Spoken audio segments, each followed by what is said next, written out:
Over the past few months, we've been getting glimpses into what we can expect from the upcoming Ghostbusters movie from director Jason Reitman and crew.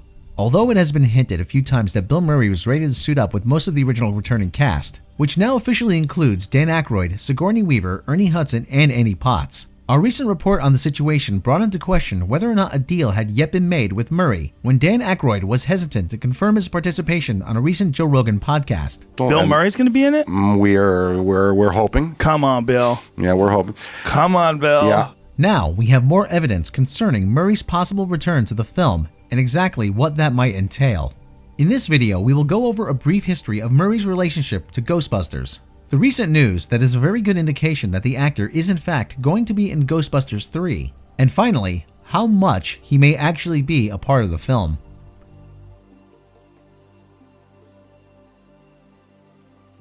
In 2009, most of the original cast reunited for the Atari Vivendi video game Ghostbusters, the lone holdout being Sigourney Weaver, who was replaced by actress Alyssa Milano. The game was unofficially the sequel to Ghostbusters 2, and seemed for a time that it would be the only way for fans to get a third Ghostbusters movie in any way, shape, or form. Bill Murray did return to his role as Peter Venkman, but he did have some conditions. He would participate in making the game as long as the character of Winston Zeddemore, played by Ernie Hudson, was expanded to full Ghostbuster status. The other was he refused to record dialogue with the other cast members, and quit in the middle of production, leaving the rest of the cast to fill in the gaps left by him. In 2010, Bill Murray appeared on stage at Spike TV's Scream Awards to accept the Best Horror Movie for the Ruben Fleischer-directed film Zombieland. That night, he appeared for the first time in nearly 2 decades in the classic Ghostbusters costume, while Ray Parker Jr.'s Ghostbusters played to a standing ovation. As for why he appeared in the costume, he said, "I didn't mean anything by this, it was just the only thing left that was clean."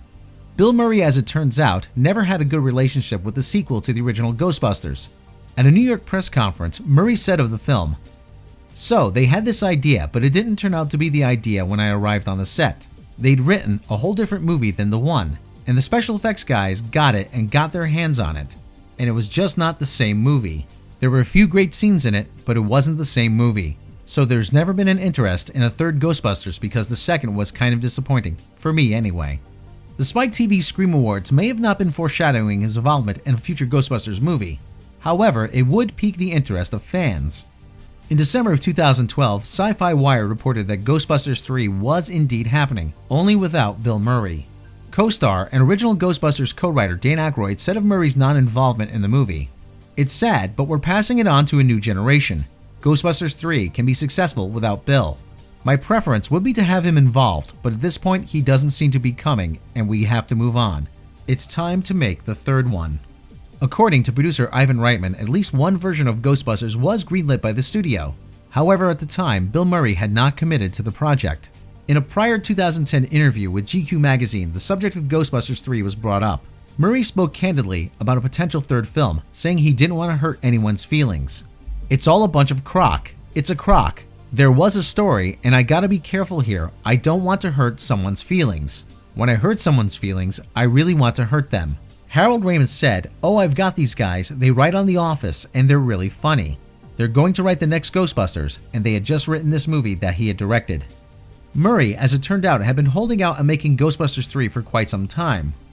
In an interview with Vulture, Reitman said, "I worked with Gene Stupnitsky and Lee Eisenberg, who wrote a number of movies, Year One and Bad Teacher, and worked on The Office together. They wrote a very funny script for Ghostbusters 3 that I was very comfortable in directing, and both Harold and Danny wanted to do. And literally, Bill refused to read it for a year. Then finally, he may have read a few pages, and I got him on the telephone and he said, 'Look, I just don't want to do this.' It had nothing to do with how good or bad the script was or anything like that. He was having his own issues in his own life, and I think he just didn't want to engage. I think the reason that Bill wouldn't read it was that he didn't want to make a decision about this, so he just ignored it." Murray has never been a fan of sequels. Being vocally unhappy with Ghostbusters 2 and refusing to do Caddyshack 2, he has been known to be difficult. Bill Murray has also had a history of holding out for long periods of time when it comes to movies. Director Sofia Coppola has said that she tried to sign Murray for nearly a year when she was making Lost in Translation, which nearly jeopardized the making of the entire film. Coppola said of Murray, "We went to Tokyo and we were spending money in the hope that he would show up.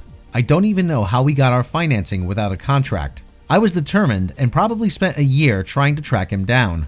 People were trying to give me other options, but I was set that I wasn't going to make the movie if he wasn't doing it, and I really wanted to make this movie, so I had to find him.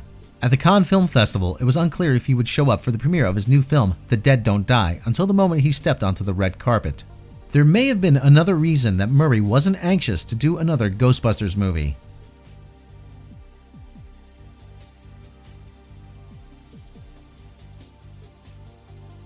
Murray and Ghostbusters co-star and co-writer Hal Ramos, who had been friends for much of the 70s and 80s, going all the way back to working together on the movie Meatballs, had a falling out stemming from a physical altercation on the set of the film Groundhog Day. The two had very intense creative differences on the film, and at one point it had escalated to where Ramos grabbed Murray by his shirt collar. As a result, the two didn't speak to each other for nearly 20 years. During that time, Ramos had become ill with autoimmune inflammatory vasculitis. On February 24th of 2014, he passed away due to complications from the disease at his home in Chicago, Illinois, at the age of 69. Shortly before Ramos' death, Murray made amends with him, showing up at his house with a box of donuts, accompanied by a police escort. Ramos by then had lost the ability to speak. Murray was said to have done the talking for both of them. The passing of Harold Ramis seemingly put any talk of Ghostbusters 3 on permanent hold. However, there was another Ghostbusters project that Murray did decide he would appear in.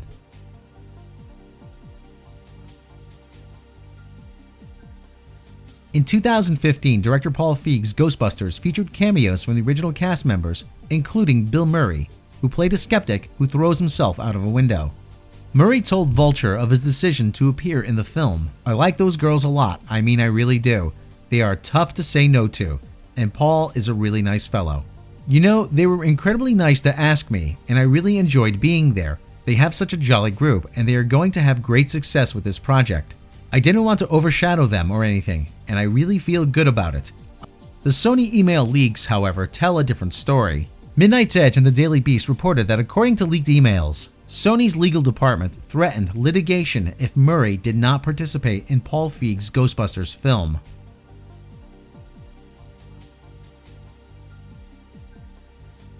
In January of 2019, news came down that Ghostbusters 3 was officially a go.